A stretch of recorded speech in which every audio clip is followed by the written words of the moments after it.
Hi, Reed. It's been a while since we met. I think it was Brussels 2 years ago. It's great to Yeah, see maybe you. 3 years ago. Yeah, and it's a pleasure to catch up with you as well. I've always enjoyed meeting with you, and so I'm glad you reached out, and I'm glad we could put this meeting together. Thanks.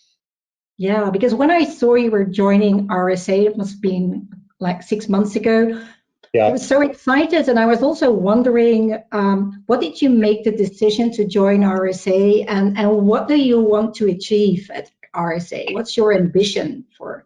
It was really, it was just one of those things that popped up that I had never really envisioned going back into the world, either as a CEO or back into this business per se. But what happened with RSA is that it was acquired last September, by STG out of Palo Alto. STG is a private equity company. And they made the decision to break RSA up into four separate companies. RSA had four basic product lines: Secure ID, NetWitness, Archer, which is a compliance product, and then the fraud risk intelligence product, RSA Fry. And by the way, we're changing the name. I'll get into that here in a moment. So STG approached me and said, look, we're going to create four separate companies, and we are interested in whether you would be willing to run the fraud group, having spent 10 years at ThreatMetrix, for example. I knew the business quite well. And, their focus at the time was really on the adaptive auth product. And I pointed out to them that the 3DS product, the 3D Secure product, which is the e-commerce product, as they call it, was really where I think the real opportunity in the marketplace is. Europe has broadly adopted, because of PSD2 and others, has broadly adopted 3D Secure as a standard, particularly true in the UK. And in fact, we have, two of the four biggest banks in the UK, issuing banks, running our 3DS product. But my bet, my guess, and my total belief is that 3DS will be broadly adopted for online CNP authentication across North America. And that increases the size of the market absolutely hugely. And the other issue is that there's a limited number of competitors, RSA being one of three, that can really scale up to these tier one banks with these kinds of products. So if you think about 3DS, and for those viewers on this who may not completely understand what it is, because it is kind of an arcane product, particularly here in the US, essentially what it does is it shifts the liability of a chargeback off of the merchant and onto the bank. And so if you think about all of the money and all of the efforts that is being spent at the merchant level today to protect those merchants against credit card fraud, stolen credit cards, if you will, if they've simply said, well, look, if I go to a 3DS solution, Citibank, Barclays, whoever it happens to be, where I'm going to transfer the liability of that chargeback off of me and onto the bank, why do I need all of this other stuff? Why can't I keep it really, really simple with a 3DS solution? It's so elegant, in my view. And the other issue is that the banks, I think, are much better prepared to be able to deal with these increasing levels of fraud and sophistication that occur than a bunch of individual merchants. These larger banks in particular have huge IT organizations. They have a lot of technical depth in terms of being able to deal with these problems. So why not make life simple? I mean, there's companies out there like Signified, for example, which says we'll indemnify you against credit card loss, but the cost is really high. Why not make it really simple? Why not just say, use 3DS, your problem is solved. Now the bank now has you indemnified, and they have the tools to do it, and we support them in that. So that's principally why I took this opportunity. I just think there's a big win, a big market win in terms of the credit card industry, payments industry in general, moving to a 3DS solution. It's simple. It's proven today. It becomes a single point where people that are sophisticated and properly financed and motivated to manage it, it just makes so much sense. And so that's why I did it. It does, but apparently it's still not so easy for banks to have, because there are still a lot of banks that lagging behind in a proper implementation of 3DS 2.0 or had the latest versions. So how how is RSA positioned to really, help these banks get to that next step and basically help the ecosystem in making transactions more secure? So there's three issues that behind what you just said in terms of slow adoption of 3DS. The first is 3DS 1.x, verified by Visa, as it was known, which was very cumbersome. There was a lot of friction with the merchants, and it was affectionately known throughout the industry as terrified by Visa.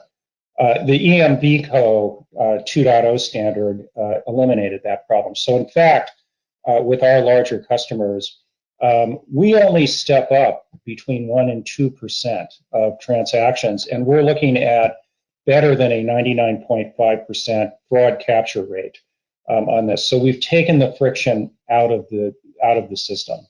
And that was the biggest sticking point, was all of these step ups. When you were stepping up 50% of your customers, and this box would show up and say, what's your username and password? And everybody goes, this is spam. What is this? I don't know what it is. Let me out of here. So, I mean, that's the first reason. The second reason has been because of the first, there was a very slow take up on the part of the merchants to adopt 3DS. That is changing. So just to give you some interesting statistics on this, in January of 2020, so 15, 16 months ago, actually almost 18 months ago now, only 1% of the transactions that we put across our network came in the form of 3DS 2.x. Today, in May, it's 30%. So over an 18-month period, we've gone from 1% to 30% of the transactions. So in fact, companies are piling on. And what's happening first, interestingly enough, and it's completely understandable and predictable, is that they're taking their high-risk transactions. So, Best Buy, for example, selling iPhone 12s during the Christmas season, and they're pushing those through the 3DS rails first to see how it works, and it works great. And so I think what you're going to see is they'll go, okay, well, now that we're dealing with our very high-risk transactions, let's go to the next level and see how that works, and then the next level and the next level. So, I don't think that the adoption of 3DS in North America, or really around the world, is a step function, although it is accelerating. There's no question about that. But I think it's a gradual increase where companies are going to realize, merchants are going to realize that they don't need all of this complex technology and dozens of vendors to manage, that in fact, they can work with their issuing and acquiring banks and solve the problem. So, those are the issues, really. Okay, cool. Thanks, Reed. If we would look a little bit into the future as authentication platforms and digital identity solutions promise to take on fraudsters, what should we expect in terms of stopping fraud over, let's say, the next 5 years? Where is this industry heading to? So this is a really interesting question, and it's a question that, or it's a project that at RSA we're working on really, really hard. Our vision is not to confine 3DS, our 3DS solution, to just 3DS, to just credit card processing.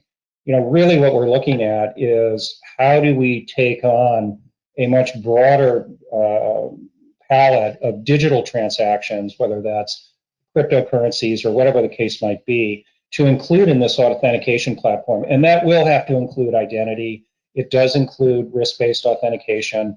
Our products, in fact, do have a risk engine, very sophisticated risk engine built into them. And so I definitely see that. And I also think that we're going to become more and more reliant on biometrics. I'm a big believer in FIDO, the FIDO standard. I think that's going to become the standard. Google, Apple, Microsoft have all adopted it. I think it's a great thing. And if I might just add one other thing in terms of why I joined the company and where we're going with it. We have a new name that we're announcing called Outseer. And the reason that we're doing that is because SPG has created, or has allowed us to create, a fully independent company here. And we want to be able to demonstrate to the marketplace that we have a clear vision in terms of what we're trying to accomplish on digital payments, on 3DS payments, on working with our customers, that is unencumbered by any other aspect of the business. So we're really putting the wood behind the arrow on this thing. It is really, really exciting. It's a lot of fun. And as I said, I never thought I'd end up in this situation again, but I'm glad that I did. We too. Hey, one last question. Outseer, where does the name come from? What was the inspiration for this brand name? We wanted to provide a forward-looking name that really demonstrates or that really conveys that we see things that other people can't see. And that's really what it's all about on authentication. Credit card authentication is that you end up, as you mentioned earlier on a few moments ago, the ever-increasing levels of fraud. Largely, I mean, partially pushed by COVID, the pandemic, of people going more and more online. But also just the sophistication of these fraudsters. So we want to convey a motion here, a corporate motion, that at RSA, now to become Outseer, that we can actually identify those things that you can't. That using advanced science, we're able to provide you with a much better understanding of your customer, a much higher acceptance rates, less friction in terms of processing those transactions. So that's really what it's all about. It's an issue of wisdom and being able to look around corners, if you will, to create a better product with a vision behind it, supported by an independent company of size. Outseer is a sizable business, and that's why we did it. Yeah. Well, thank you so much for your time, Reed, and I'm really excited to see how your journey with Outseer will be. We've seen you at ThreatMetrics, and I'm convinced that this will be a big success, and the industry needs it because this whole authentication issue is not solved yet. There's still a lot of things to be done and a lot of hurdles to be taken. Thank you for inviting me. As I said, it's great to catch up with you again. I always enjoy it, and hopefully we'll get to see each other in person. I'll be at Money 2020. Well, see you there.